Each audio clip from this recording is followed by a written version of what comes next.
pregunta es, ¿cuándo y cómo llegaste a la Argentina? Ah, la Argentina, claro, pues yo puse que tengo doble ciudadanía. Claro. Sí, a ver, gracias a Dios y felizmente después de muchos años y a los 60 años me enteré que podía tener doble nacionalidad. ¿Mm? Primeramente, bueno, cuando yo prácticamente nací en Chile, mi mamá chilena, mi papá argentino, tanto mi hermano como yo, mi mamá nos fue a tener a Chile, pero nos criamos en Argentina. Igualmente, Chile es un país donde la nacionalidad es algo que está muy arraigado y bueno, nosotros crecimos, digamos, crecimos con ese ideal. Todos los familiares de mi mamá son chilenos, obviamente, y a nosotros siempre nos tiraron los dos países muchísimo, tanto a mi hermano como a mí, nos tiraron muchísimo las tradiciones y el querer y el amor a los dos países. Bueno, con los años ese convenio se hizo y yo por un tema no me acuerdo qué fui a averiguar y me dijeron, pero usted nunca, fui al consulado chileno y me dijeron, pero usted nunca perdió la nacionalidad chilena, para nosotros usted sigue siendo chileno. Vaya sorpresa y aparte una alegría bárbara, ¿sí? Entonces digo, puedo tener las dos ciudadanías, pero perfectamente. Entonces inicié todos los trámites y en 40 días tengo los dos documentos, el chileno y el argentino. Y para mí es un orgullo y me emociona un montón. A ver, vos me estás hablando, nosotros en esa época éramos muy jóvenes y tal vez no teníamos en mente que nos fuera a pasar algo malo. Creo que por ahí es lo mismo que les pasa a ustedes, ¿sí? Nosotros teníamos nuestros ideales, creíamos que muchas cosas estaban muy mal, después de muchas cosas no nos enterábamos, ¿sí? Que nos enteramos después, con los años, pero era más fuerte los ideales que teníamos y, digamos, y las ganas por la juventud. Uno siempre dice que los ideales no se cambian durante la vida, ¿sí? Lo vas amoldando de acuerdo a la edad que tenés, ¿de acuerdo? Entonces, si nosotros salíamos a alguna marcha o salíamos a pelear por algo que queríamos justo, lo hacíamos sin tener ese miedo de que nos fuera a pasar algo. ¿eh? Yo creo que puse ahí que yo tuve un par de experiencias con los militares, sabiendo, vos fíjate, una vez entro a un boliche, en esa época se usaban las que se llamaban las racias, ¿sí? Que venían con carros o colectivos y caían a un boliche y prendían las luces en el boliche, documentos, varones para un lado, mujeres para el otro, te pedían el documento, el que no lo tenía, arriba del colectivo. Bueno, yo justo en ese momento, la chica que estaba saliendo conmigo, ella llevaba cartera, le dije, guardame el documento. Sabiendo que lo tenía que tener con uno en el bolsillo del pantalón. Bueno, qué sé yo. Como nunca pensé que me iba a pasar, que es lo que sucede, se lo di a la chica, pero a los 5 minutos que entramos al boliche, prenden las luces, cayeron los militares, varones para un lado, mujeres para el otro, ya estábamos acostumbrados a eso. Nos piden documentos, yo no lo tenía, entonces le digo, lo tiene mi novia, lo voy a buscar. No, no, dice, usted no puede ir a buscar el documento. Pero si lo tiene mi novia, ¿cómo viene a buscar? Ahí me salta, ¿viste? En vez de callarme la boca, por lo mismo que te digo, 19 años, digo, no, pero esto es una injusticia, qué sé yo, si lo tiene me casaron de acá, me bajaron, las chicas por ahí van a saber, ahí donde era en Capri, en Independiente, Ajá. Capri, me bajaron la escalerita así, de acá arriba. Yo a los gritos.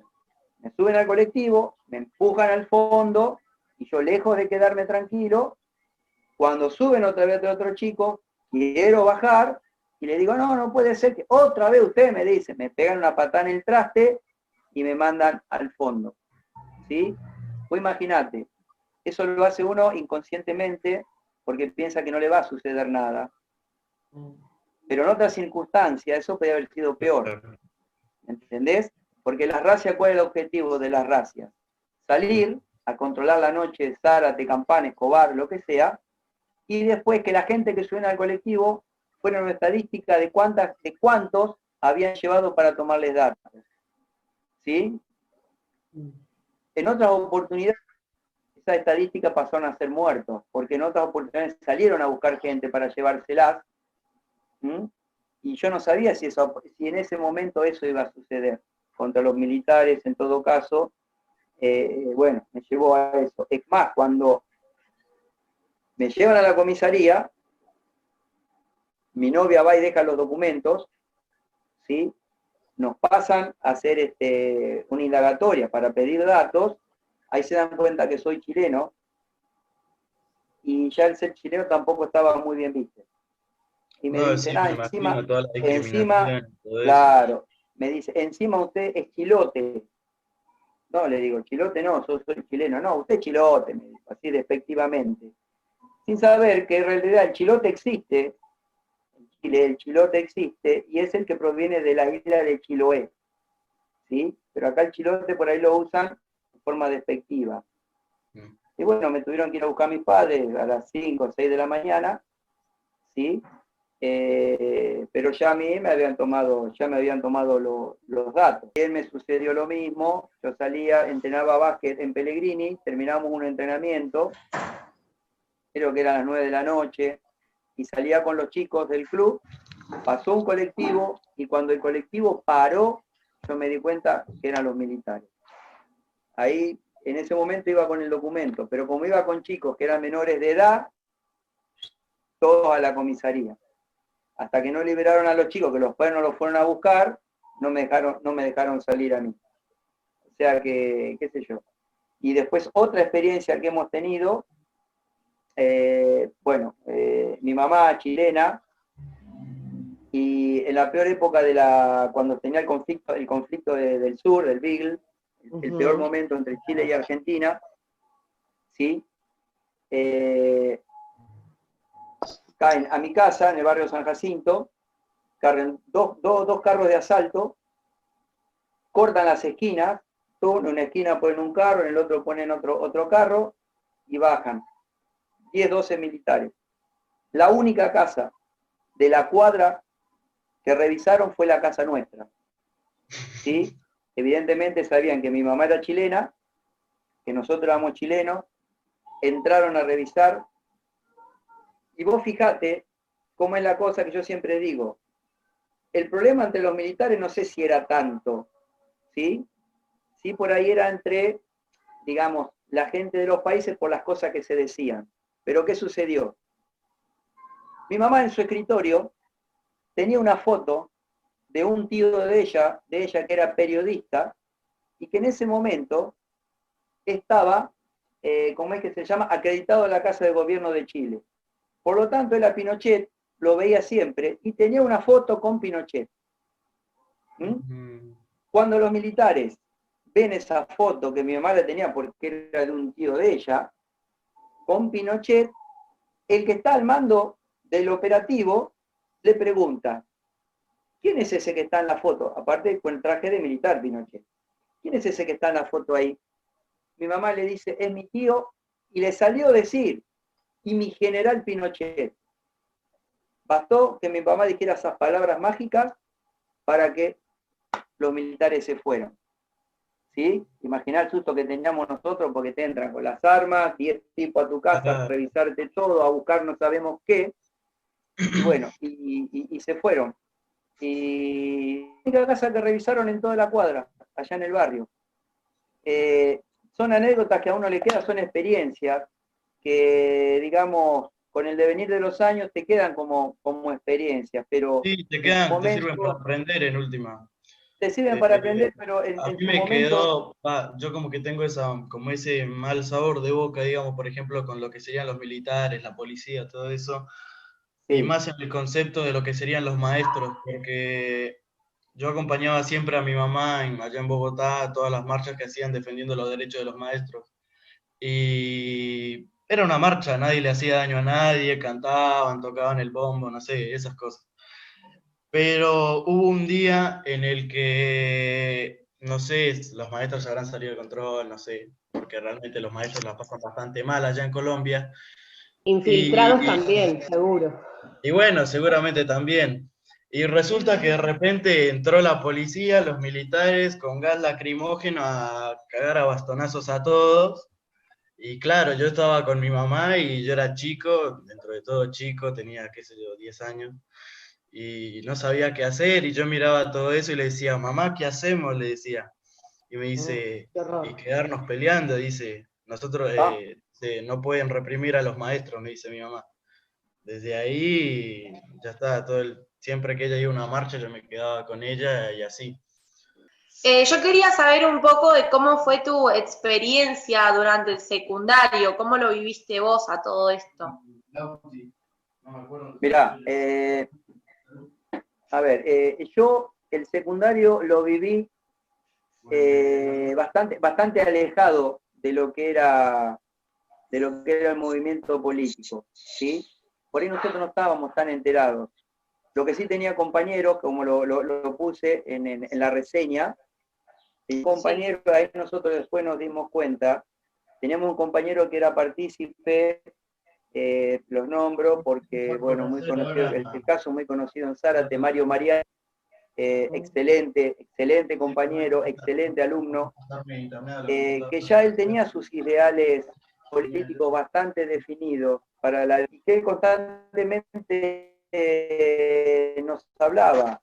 Nosotros por ahí no le dábamos mucha importancia porque en realidad por ahí estábamos en otra. Él fue activista de la Unión de Estudiantes Secundarios. Y cuando fue la famosa Noche de los Lápices, él fue uno de los desaparecidos de Zárate. Ahí nosotros recién nos dimos cuenta de lo que estaba pasando en el país. Para nosotros fue como un clic. Porque si bien cada uno tenía sus ideas, no se nos pasaba ni por la cabeza de activar. Como te dije, hoy estábamos en otra. Pero realmente ahí nos dimos cuenta cuando desapareció nuestro compañero, nos dimos cuenta digamos, de la crudeza con la que se estaban manejando. Esta noche yo fui al Club Belgrano porque vino el grupo, la banda Box Day, vino a dar un recital y yo fui con una compañera de ahí del colegio. Bueno, yo fui al Instituto Estrada, soy de la sexta promoción. Y después nos enteramos que había desaparecido Mario. Bueno, nos juntamos en grupo, salimos a buscarlo, pensamos dar en algún lado con él, tratamos de apoyar a los padres en lo que papás de Mario, y que, bueno, tuvieron muchas idas y vueltas porque le decían que estaba en un centro de detención en La Plata, que estaba en X lugar y lo iban a buscar, no lo encontraban. En algún momento nos dijeron que lo habían extraditado a Italia porque ellos eran italianos, los papás, pero bueno, nunca lo llegamos a saber. Sí, supimos que lamentablemente los papás de él, después con el tiempo, fallecieron, los dos. Primero no sé si murió la mamá o el papá, no recuerdo bien, y nosotros siempre nos quedó la idea de que fallecieron de tristeza, porque era el hijo único y era un excelente chico. Ustedes fíjense la excelencia de Mario, que él hablaba mucho de política, él ya tenía libros, él tenía una idea, como les dije, una ideología ya bien definida. Y si bien él charlaba con nosotros, y muchas veces charlaba mucho conmigo, porque yo era chileno y en esa época en Chile estaba gobernando Allende, Salvador Allende, entonces él buscaba tener, digamos, cierta cercanía conmigo. Pero él nunca intentó con nosotros, digamos, bombardearnos con sus ideas, porque él veía que nosotros estábamos, como yo te decía hoy, estábamos en otra. Pero realmente a nosotros la desaparición de Mario nos hizo un clic, y ahí nos empezamos a dar cuenta de lo que estaba pasando en el país. Tuve la suerte, deportivamente sí, de participar en el Mundial de Fútbol, el Mundial 78. Nosotros hacíamos de controles de cancha y bueno, si bien tuvimos la suerte de ver todos los partidos, pero como dice todo el mundo, mientras en la cancha de River estábamos festejando un título mundial de fútbol, en la cancha de River festejábamos a pocas cuadras, en la escuela de la Armada había un montón de gente que estaba detenida y que después fue desaparecida, ¿sí? y eso tampoco, en ese momento nosotros tampoco lo teníamos en cuenta, porque estábamos borrachos de otro tipo digamos, de alegría. Pero son cosas que se dieron, y yo siempre digo, ahora ya siendo mucho más grande, siempre digo, y sostengo lo que dicen muchos, digamos, la peor democracia que pueda existir en el mundo va a ser mejor que cualquier gobierno militar. Entonces yo siempre digo que lo que hoy tenemos, que es la democracia, la tenemos que cuidar, cueste lo que cueste, esté quien esté. Yo era de los que pregonaba cuando decían que Mauricio Macri no iba a terminar su gobierno. Yo decía, sí, lo tiene que terminar, sea cual fuera la forma. A él lo tienen que sacar con las patitas para adelante después de haber cumplido sus 4 años de gobierno. Y que después el pueblo elija. Como que primero hay que saber qué pasó antes para luego saber qué es lo que está pasando ahora, ¿sí? Que a veces me cuesta un poco entender las cosas y me parecen como fuertes las cosas que le han pasado a la gente de este país. No sé, yo estaba aquel vez leyendo sobre la noche de los bastones largos, el cordobazo, todo eso, y son cosas bastante fuertes, digamos, que uno las lee, las estudia y uno no cree que realmente pasó todo eso, pero la realidad es que sí. Pasaron. Volviendo un cachito, me quedó una duda en el tema. Sí. Vos dijiste que después de que desapareció tu compañero, yo quería saber, vos dijiste algo, nosotros hicimos un clic ahí, ¿sí? Claro. ¿A qué te referís con ese clic? ¿Cómo fue tu manera de vivir entonces? ¿O qué es lo que cambió en vos después de ese clic? Y bueno, ahí es lo que yo te decía anteriormente, porque Mario era el único que estaba involucrado con sus ideologías políticas. Acordate que yo te dije que él participaba de lo que era de la Unión de Estudiantes Secundarios de Zárate, ¿sí? Que digamos, cuya principal base era el Colegio Nacional. Cuando yo digo que hicimos un clic era porque nosotros no le damos mucha bolilla a esas cosas. Si bien sabíamos lo que pasaba en el país, pero no estábamos tan involucrados como estaba involucrado Mario. Entonces después nos hace un clic a nosotros, empezamos a ver las cosas de otra manera. No fuimos activistas, pero empezamos a ver de otra manera, empezamos a analizar la situación y empezamos a hacer, cada uno empezó a hacer su propio estado de situación. Y nos hizo un clic como grupo. Sí. Ustedes estaban en 5º año de la secundaria, ¿verdad? En 5º estábamos, sí. Bueno, pero por ejemplo, ¿cómo se vivió eso dentro de la escuela? Es decir, ¿se hablaba, no se hablaba, se hablaba en secreto? A ver, decía como, mirá, vos sabés que, mirá, yo no recuerdo que eso en la escuela haya tenido mucha trascendencia, porque más que la noticia de que había desaparecido, a ver, por ahí se ocultaba mucho, no se quería hablar de esas situaciones, ¿sí? Te digo más, recuerdo sí, un caso que fue mucho más importante, el embarazo de una compañera de 6º año. Eso sí, fue muy importante para el Instituto Estrada. Que nos agarraron con todo, bueno, se armó un lío porque había quedado embarazada una chica de 6º año que andaba de novia con un compañero de 6º año. ¿Sí? Pero lo de Mario me parece que trataron de que pasara lo más desapercibido posible. Mirá qué notorio. Sí, no hizo un clic. Sí. Bueno, no eso recuerdo, habla mucho, ¿no? Claro. Porque ¿cómo? eso habla mucho también. Es decir, en aquella época a las instituciones educativas había llegado también una especie de cuadernillo orientativo donde se explicaba cómo detectar al elemento subversivo. Es decir, desde ya se utilizaron todas las instituciones del Estado justamente para llevar a cabo este plan sistemático, ¿no es cierto? Mirá, te sumo algo a lo que vos decías. Con los años, nos enteramos que todos los compañeros de Mario, ¿sí? incluso tenían detectado quiénes eran los que eran más afines con él, estábamos en un listado negro, en una lista negra. ¿Sí? Los compañeros estábamos todos. Y es más, digamos, se decía intrapasillos que el que había conformado esas listas negras era un profesor que nosotros teníamos. Nunca lo corroboramos, sabemos el nombre del profesor, nunca lo quisimos tal vez corroborar porque nunca pensábamos que de ese profesor iba a surgir este tipo de situación. Y después, yo te decía, Abri, que nosotros nos hizo un clic como grupo, porque ahí nos dimos cuenta dónde estábamos parados y realmente lamentamos muchísimo lo que había pasado con Mario. ¿Sí?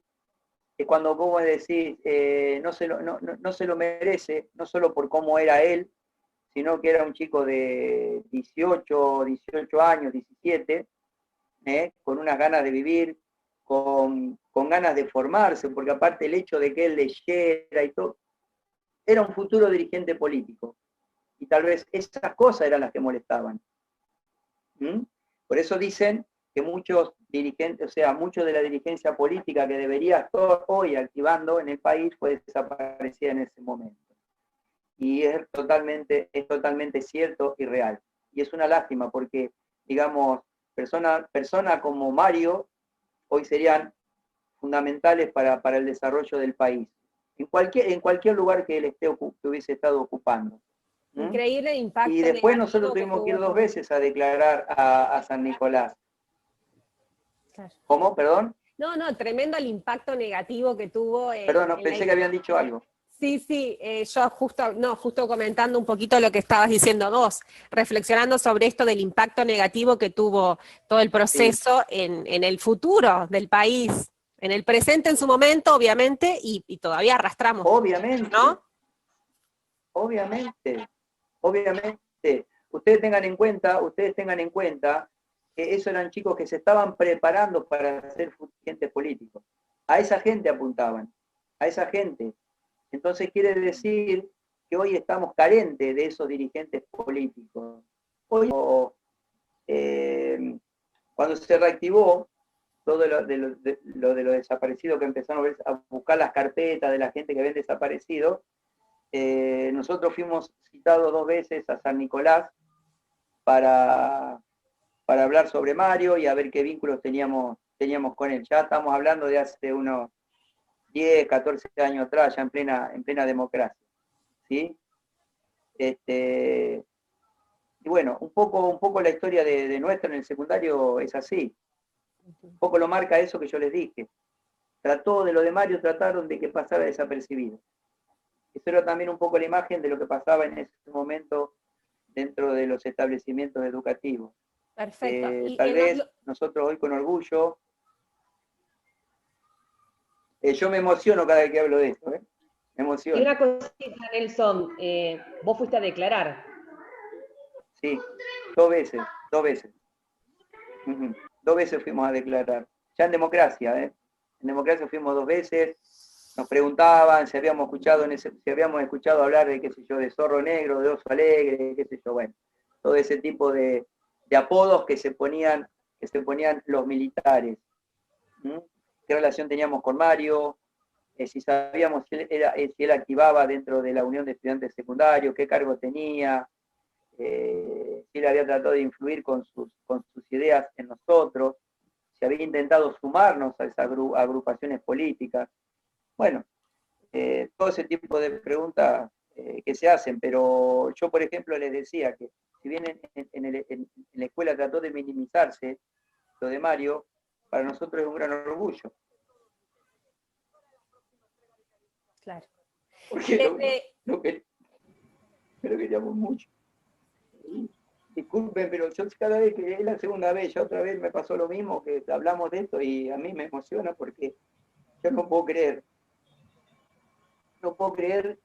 que se haya devastado una generación, como le decía hoy, por ideales asesinos y criminales.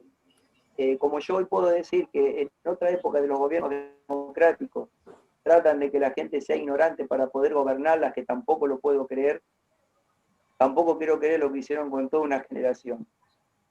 Eso es algo que no tiene a ver, no tiene calificativo y no tiene perdón. A mí me saca mucho de las casillas cuando se atenta contra las libertades humanas, cuando se atenta contra la libertad de pensamiento y cuando no se respeta la libertad, el pensamiento del otro. Fíjense, nosotros seguimos manteniendo amistad con todos los compañeros del secundario. Tenemos un grupo general donde estamos varones y mujeres y otro grupo donde estamos solamente los varones.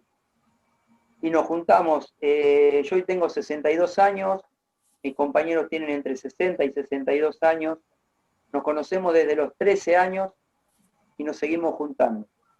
Y siempre nos acordamos de Mario. Bueno, perdónenme.